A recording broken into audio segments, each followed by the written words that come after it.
대장동 비리와 관련해서 그동안 한 달 가까이 침묵을 지켜오던 청와대가 어제 입장을 내놓았습니다. 문재인 대통령의 뜻이죠. 엄중하게 생각하고 있고 지켜보고 있다.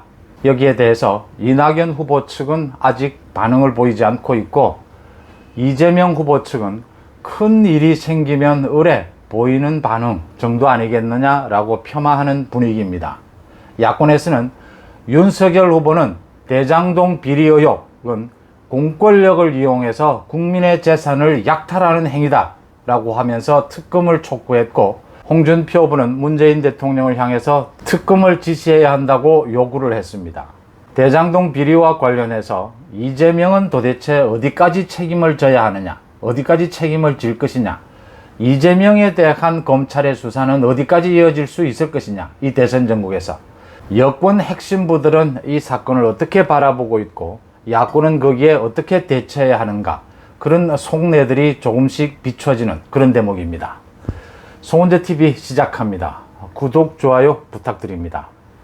그러니까 청와대 반응이 왜 없느냐, 이 단군 이래의 최대 권력형 비리가 터졌는데 청와대 입장은 무엇인가, 국민의힘의 김기현 원내대표가 계속해서 청와대 입장은 무엇인가 라고 대표를 해서 계속 문제를 삼아왔죠. 그래도 청와대는 끝까지 침묵을 지키다가 어제 청와대 고위 관계자의 입을 빌어서 문재인 대통령의 메시지입니다.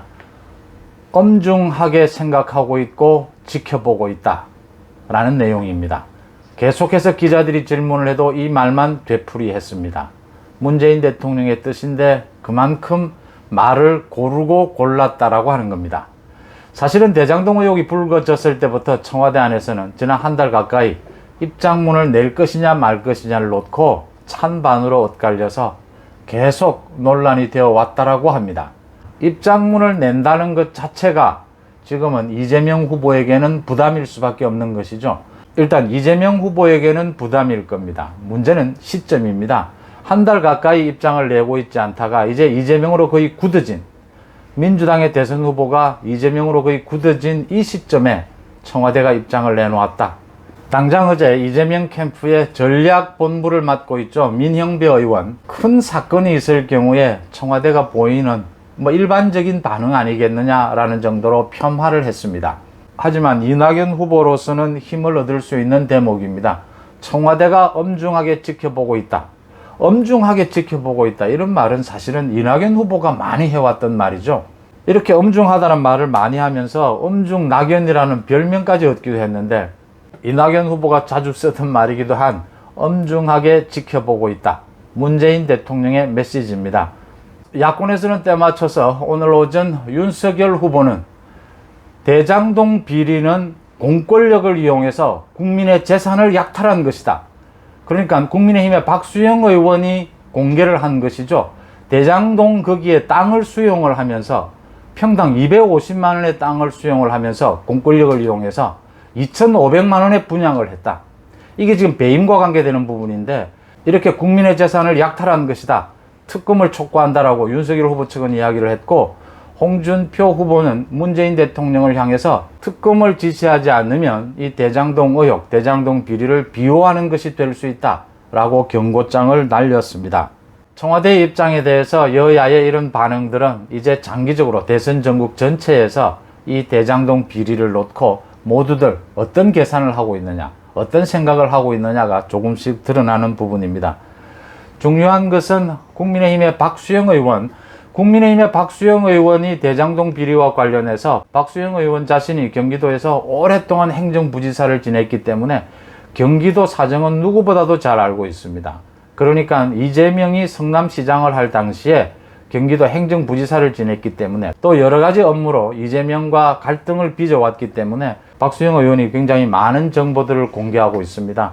박수영 의원은 오늘 오전에도 정무위 국감장에서, 그러니까 소위 화천대유로부터 50억 원을 받기로 한 사람들의 리스트, 50억 클럽이라고 이야기를 하죠. 많이 시중에 이야기가 떠돌고 있었는데 그 녹취록에도 나오고요. 그 50억 클럽의 명단을 발표를 했습니다. 모두 대부분 알고 있듯이 권순일, 박영수, 곽상도, 김수남, 이까지는 이미 거의 공개가 되다시피 한 내용들이고, 거기에 더해서 최재경, 최재경 전 인천지검장, 박근혜 정부 말기에 잠시 동안 청와대 민정수석을 맡기도 했습니다. 최재경, 그 다음에 홍모 씨 6명이라고 공개를 했습니다. 검찰총장급, 특검, 대법관 등이 포함되어 있는 6명의 명단을 발표를 했습니다. 대장동 비리와 이재명이 어떻게 연결이 되느냐? 지금은 많은 사람들이 악취나는 저 돈잔치, 화천대유 내부의 갈등, 이 화천대유의 핵심들이 이익을 분배하는 과정에서 또 뇌물을 주는 과정에서 서로 부담하지 않으려고 또 많은 이익을 차지하려고 어떤 갈등을 빚어왔느냐, 이런 부분에 관심이 많이 쏠려 있습니다. 그런데 이재명과 관련해서 중요한 것은 두 가지입니다. 검찰이 유동규를 구속시키면서 내건 혐의, 그 두 가지입니다. 뇌물과 배임입니다. 뇌물은 핵심 인물인 유동규나 김만배를 통해서 이재명에게 어떤 형태로든지 돈이 흘러들어갔느냐라는 부분입니다. 그 다음 배임은 성남 시민들에게 수천억 원의 손해를 끼친 이 유동규의 대장동 개발을 이재명이 얼마만큼 관여되어 있었느냐 하는 부분입니다.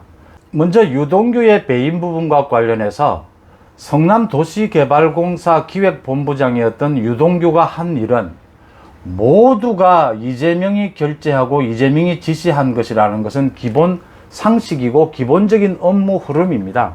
이재명이 인사 라인에 있었고 지휘했다라고 하는 점에서 유동규가 배임 혐의로 걸려들면 이재명은 자동으로 배임 혐의를, 공범으로 배임 혐의를 받을 수밖에 없습니다. 이제는 이재명이 자신이 배임이 아니라면 배임이 아니라고 하는 그 증거를 내놓아야 하는 이렇게 된 셈입니다. 유동규가 모두 책임을 지고 유동규 선에서 고리 자르기가 가능하려면 이재명의 지시를 유동규가 무시하거나 이재명의 지시에 반해서 유동규가 이런 대장동 개발을 한 그런 증거가 나와야 합니다. 그게 어려울 것이다 라고 하는 점입니다. 이재명에게 향하는 배임 혐의, 이 부분은 이재명이 피할 수 없을 것이다. 이재명 측도 그것을 알고 있기 때문에 지금 배임 혐의를 벗기 위해서 가장 강력하게 대응을 하고 있습니다. 그 다음 이재명에게 뇌물이 갔느냐, 직접적인 돈이 갔느냐라는 부분입니다. 그 부분이 바로 권순일 대법관입니다. 이제 곧 검찰에서 김만배를 다시 불러서 조사를 한다라고 하는데 김만배가 핵심이죠. 권순일 대법관이 50억 클럽에 소속되어 있다. 왜 권순일을 50억 클럽에 포함시켰을까? 이 부분이 이제 이재명을 향하는 뇌물, 이 사후 뇌물 혐의인데 이 부분이 지금 가장 유력한, 현재까지 드러나 있는 이재명을 향하는 뇌물의 끈, 고리가 되지 않겠느냐, 이렇게 보이는 대목입니다. 이렇게 유동규에 이어서 이재명에 대해서 배임 뇌물 혐의가 이제 구체화되면서 이재명을 조사할 수밖에 없을 것이다, 검찰에서. 그런데 이재명은 곧 민주당의 대선 후보로 선출이 된다. 이 점이 이제 대선 전국에서 묘한 그런 분위기를 만들어내고 있습니다. 일단 문재인 대통령이 엄중하게 지켜보고 있다라고 하는 메시지는 자신의 책임 회피성, 도저히 짐작이 되지 않는 부분이기 때문에 그런 위험성까지 고려한 그런 입장 발표다, 이렇게 보입니다. 이낙연 측으로서는 어떻게 해서든지 결선 투표까지 가는, 그래서 좀 시간을 벌어보고 싶은데 용이하지는 않을 것입니다. 이낙연 후보는 본선에 가서 이재명이 낙마하는, 후보를 교체해야 되는, 후보 교체가 필요해지면 민주당의 당무위원회를 열어서 결정을 해야 되는 사안이라고 합니다. 그 부분까지 길게 보고 이 부분에 대해서 대처해 나갈 수밖에 없다, 이런 입장으로 보입니다. 야당에서는 이재명 수사가 계속되면서 이재명으로 민주당 지지자들의 지지층이 몰리고는 있지만 이재명이 민주당의 대선 후보가 되는 것이 뭐 그리 나쁜 일이 아니다라고 하는 점입니다. 이 대장동 비리를 덮을 다른 이슈를 찾기는 쉽지 않을 것이다 라고 하는 점입니다. 오늘 오전에 공수처에서 소위 고발 사주 관련해서 국민의힘의 정점식 의원실을 압수수색을 했습니다. 또 반대편 제보 사주라고 하죠. 박지원 국정원장을 제보 사주 건과 관련해서 입건을 했습니다. 민주당으로서는 지금 대장동 의혹, 이 부분을 덮을 내용으로 고발 사주, 제보 사주, 이 건밖에 없기 때문에 이 건을 크게 키워가야 한다, 이런 판단, 이런 전략에 따른 것으로 보입니다. 하지만 제보 사주가 이 대장동 의혹을 덮기는 역부족일 것이다. 벌써 사건의 내용이 10배, 100배가 차이가 나는, 국민들에게 와닿는 그 충격의 무게가 많은 차이가 나기 때문에 그것은 힘들 것이다. 청와대는 역시 책임 회피가 가장 급하고 자신들의 안전이 가장 급하기 때문에 어떤 형태로든지 변신할 수 있다라고 하는 대목입니다. 이재명 후보 측으로서는 지금 매달릴 수 있는 것은 딱 한 가지밖에 없습니다. 지지율입니다. 지지율을 갖고 이제 여권, 청와대, 야당 모두를 협박하면서 죽기 살기로 이제 뭐 가미까제식이다 이런 이야기도 나옵니다. 대통령 선거를 향해서 무조건 지지율을 유지하면서 그냥 달릴 수밖에 없는 게 지금 이재명 후보 측의 입장이다라는 겁니다. 유동규가 과연 자신에게 씌워진 그 배임과 뇌물 혐의를 자신이 모두 덮어쓰고 갈 건지, 덮어쓸 수는 있는 건지, 이 부분이 가장 검찰 수사에서 핵심이 되면서 김만배를 곧 소환한다고 하는데, 김만배를 소환하게 되면 권순일 대법관과의 재판 거래, 그 부분이 어떻게 드러나느냐에 따라서 이재명도 역시 마찬가지로 뇌물과 배임, 이 부분에 대해서 검찰 수사가 불가피하고 그 검찰의 수사를 피해가기가 쉽지 않을 것이다. 시간이 아직 5개월 남았거든요. 가야 할 길이 너무 멀고 험하다라고 하는 지적들이 나오고 있는 까닭입니다. 고맙습니다.